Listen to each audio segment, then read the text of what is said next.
আর এই শহরের ব্যস্ত জীবন, গাড়ি ঘোড়ার শব্দ আর ভালো লাগে না। তা বলছিলাম কি, তোমার তো অফিসের ছুটি পড়েছে, তাহলে চলো না কদিন গ্রাম থেকে ঘুরে আসি।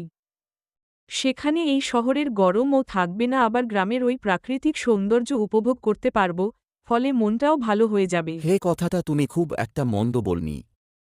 তাহলে চলো কালকেই বেরিয়ে পড়ি। আমি ও আমার শ্রী গরুর গাড়িতে করে গ্রামে চললাম।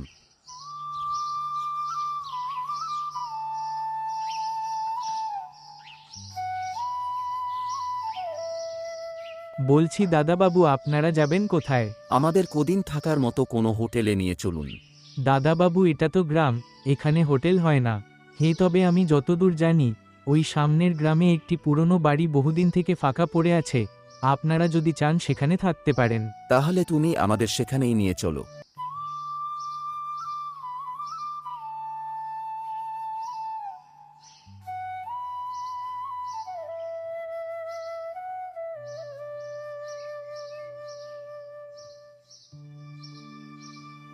এই নিন, আপনারা এইখানে নেমে পড়ুন। আর সামনে গাড়ি নিয়ে যাওয়া যাবে না, সামনে রাস্তা নেই। এই খান থেকে মাঠ দিয়ে সোজা চলে যাবেন, আর মাঠ পেরোলেই দেখতে পাবেন বাড়িটিকে।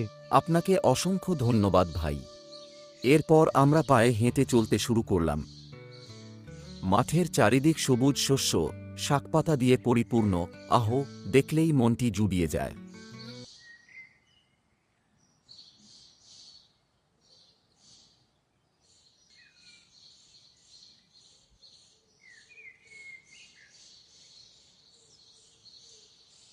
ওই তো সামনে বাড়িটি দেখা যাচ্ছে।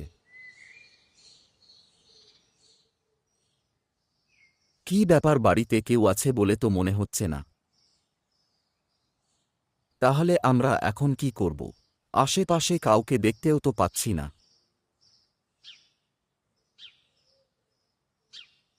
ঠিক তখনই দেখি একটি বয়স্ক মহিলা এইদিকেই হেঁটে আসছে। কি বাছারা, তোমাদের তো এর আগে এখানে কখনো দেখিনি।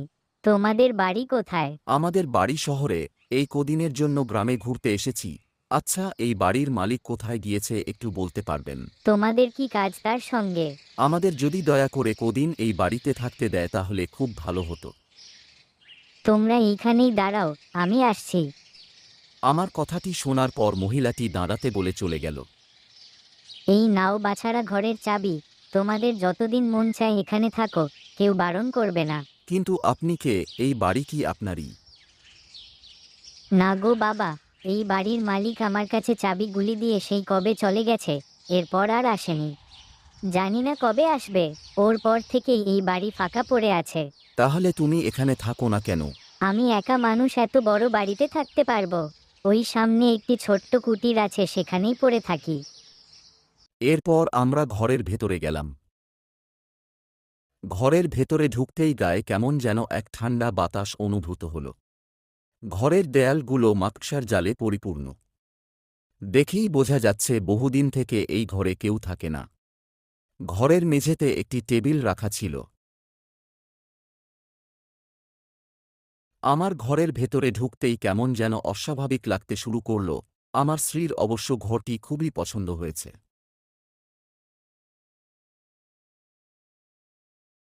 রাতের খাবার সেরে আমরা দুজন ঘুমোতে গেলাম। রাত্রি তখন প্রায় 2:30। হঠাৎ পাশের ঘর থেকে কার যেন পায়ের শব্দ আমার স্ত্রীর কানে আসে। সে তড়িঘড়ি করে উঠে পাশের ঘরে যায় দেখতে, কিন্তু সেখানে অদ্ভুত কিছুই পেল না। ততক্ষণে আমারও ঘুম ভেঙে গেছে। কি গো, কোথায় গেলে? হে, আসছি। তোমার কি হয়েছে? এত রাতে এখানে কি করছো? হঠাৎ কার যেন পায়ের শব্দ পেলাম, এই ঘরেই হেঁটে যাচ্ছে। তাই তাড়াতাড়ি উঠে এলাম, কিন্তু এসে কিছুই দেখতে পেলাম না। এত রাতে এখানে কে আসবে? কোনো ইঁদুর হবে হয়তো। চলো ঘুমাবে, চলো। পরের দিন সকালে আমি যখন পাশের ঘরে হাঁটাহাঁটি করছিলাম, তখন হঠাৎ করে আমার চোখ যায় ঘরের কোণে পড়ে থাকা একটি বইয়ে। আমি গিয়ে বইটি হাতে তুলে নেই। বইয়ের প্রথম পাতাটি খুলতেই আমার চক্ষু চড়কগাছ হয়ে যায়। সেখানে লেখা ছিল যে এই বাড়িতে ঢুকে সে আর কোনোদিনও বের হতে পারে না। কি ব্যাপার, কি হয়েছে? এরকম চুপচাপ বসে আছো কেন? না কিছু না। আমি তাকে কিছু জানালাম না, জানালে সে শুধু শুধু দুশ্চিন্তা করবে। এই দুশ্চিন্তায় আমার কিছুতেই ঘুম আসছে না, তাই হাতে একটি মোমবাতি জ্বালিয়ে বারান্দার গিয়ে দাঁড়ালাম। হঠাৎ করে ঘরের দরজাটি খুলে গেল ও ভেতরের দমকা বাতাসে আমার হাতের মোমবাতিটি নিভে গেল। আমি অনেকবার চেষ্টা করলাম মোমবাতি জ্বালাতে, কিন্তু দমকা বাতাসের কারণে কিছুতেই জ্বলছে না। কি ব্যাপার, এত প্রবল বাতাস কোথা থেকে আসছে? কি আছে এই ঘরের ভেতরে? আমি এগিয়ে গিয়ে সেই ঘরে ঢুকলাম, কিন্তু প্রচণ্ড অন্ধকারের জন্য কিছুই ঠিক করে দেখা যাচ্ছে না। না, এই বাড়িতে আর থাকা ঠিক হবে না। যত দ্রুত সম্ভব এই বাড়ি থেকে বেরিয়ে যেতে হবে। চলো, তাড়াতাড়ি চলো। কি গো, ঘরের দরজা তো খুলছে না। খুলছে না? কি বলছ? তাহলে এখন আমরা কি করব? এ কি, কি হচ্ছে এসব?